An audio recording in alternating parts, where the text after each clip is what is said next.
swag, ridiculous, yeah, ridiculous. Money in the brown paper bag, ridiculous. Swag, ridiculous, yeah, ridiculous. Money in the brown paper bag, ridiculous. Swag.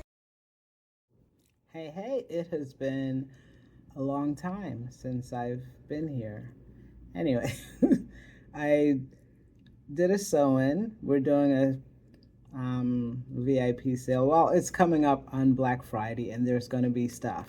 So we're going to be featuring some Raw Indonesian. And I wanted to sew in this Raw Indonesian again. You have all seen it before if you are long-time watchers. I know we ain't had no videos for you to watch. But anyway, you've seen this hair before in 2021. We always say that our hair lasts for a long time. And it does. I haven't even washed this yet. I just took it out of an envelope that I was saving it in and had the stylist sew it in. I don't know if she did one of those round sewing things.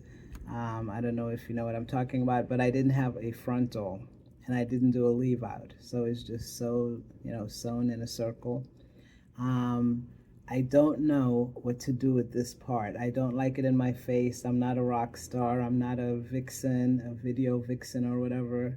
So if you guys have ideas of what I should do with this to make it look better, let me know. I'm going to continue the video after I have washed it, maybe put some stuff in or whatever, give it back a scroll. This is Raw Indonesian Curly. It is beautiful hair. It feels good. I mean, after all these years, it really feels nice. I haven't really had much shedding or anything like that, but I haven't combed it yet. I haven't done anything to it. She just sewed it in and that was it. So anyway, I will be back when I've done some stuff to it and let you guys see what all it looks like. Yeah. All right.